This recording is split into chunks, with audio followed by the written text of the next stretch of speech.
Hi, I'm Guy Cipriano. Thanks for listening to this podcast on the Lawn and Landscape Radio Network presented by Syngenta. Today on the phone, I have Chris Keefer, a pest technical manager with Syngenta, to talk about fire ants.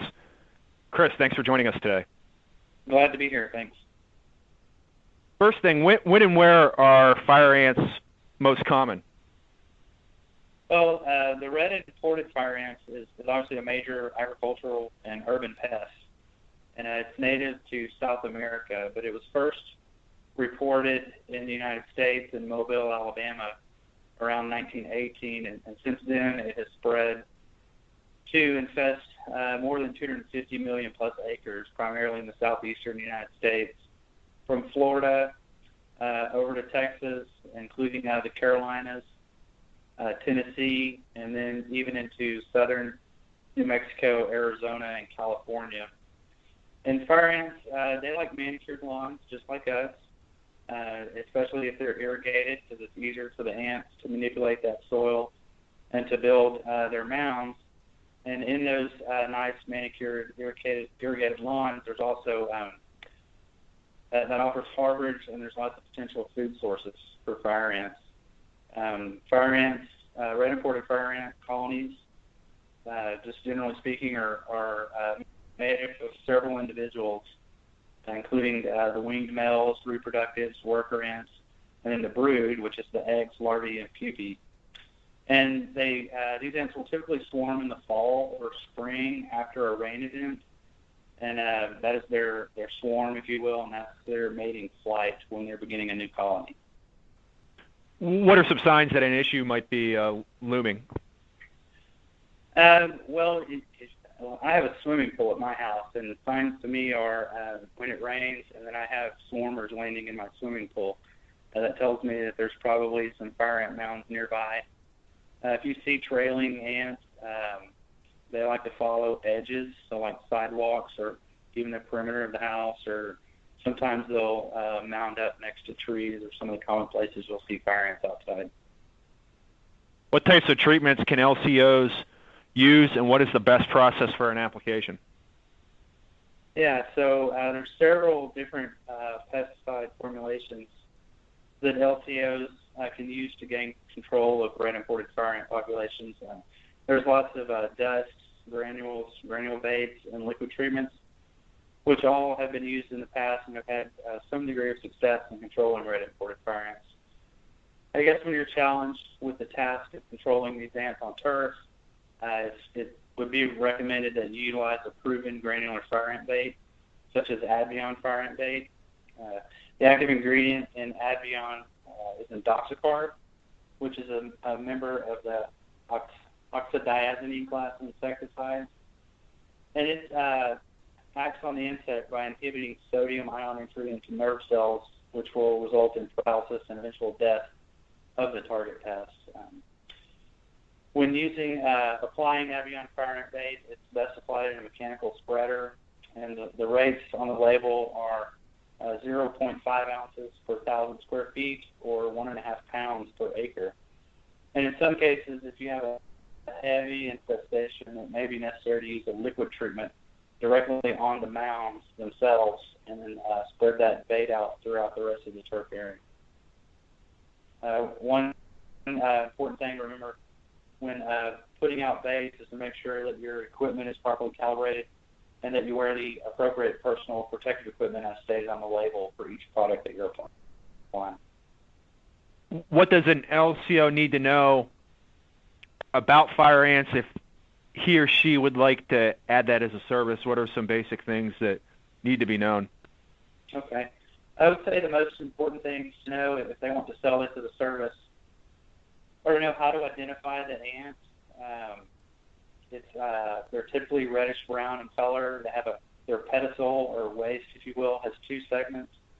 They have a 10-segmented antenna with a 2-segmented club. The LCO would also need to know a little bit about their biology.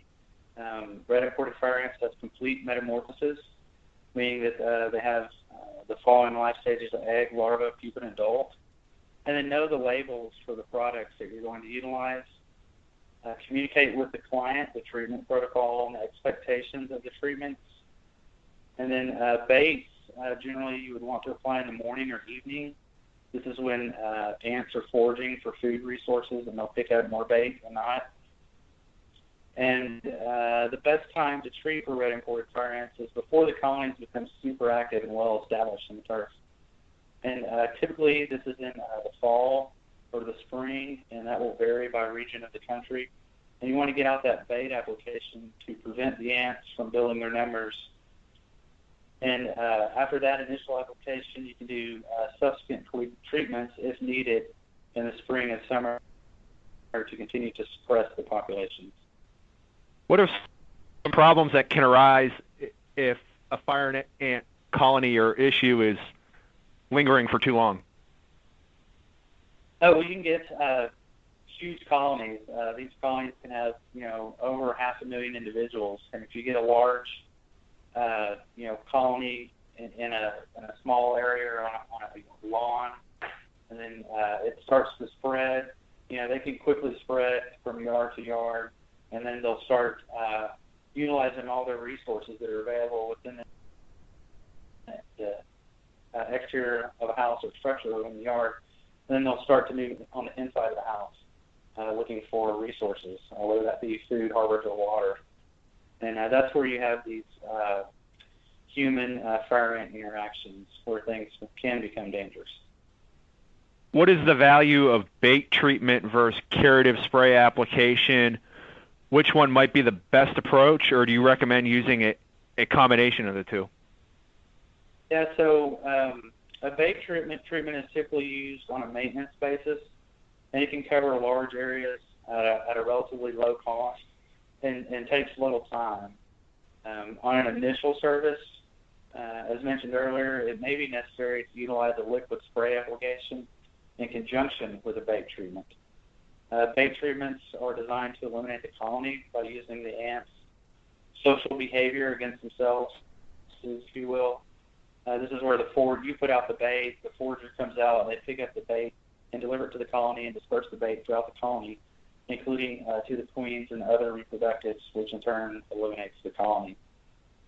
You kind of touched on it when we started the podcast. Do you see the range that fire ants can be found expanding? If you're an LCO and living in one of those fringe areas, is this something you should start learning more and more about because it could potentially spread into your area? Oh, absolutely. I think the potential for the red imported fire ant to move north is very high.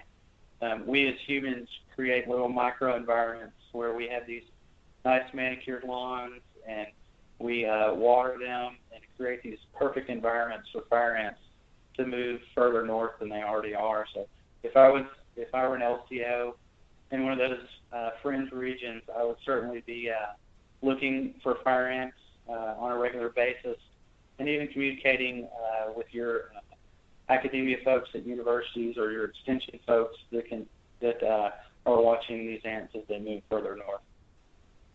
What's the best approach for communicating about fire ants with a client? I think a lot of us hear fire ants and there's panic right away. What's the best way an LCO can calmly communicate what the problem might be and how it should be handled?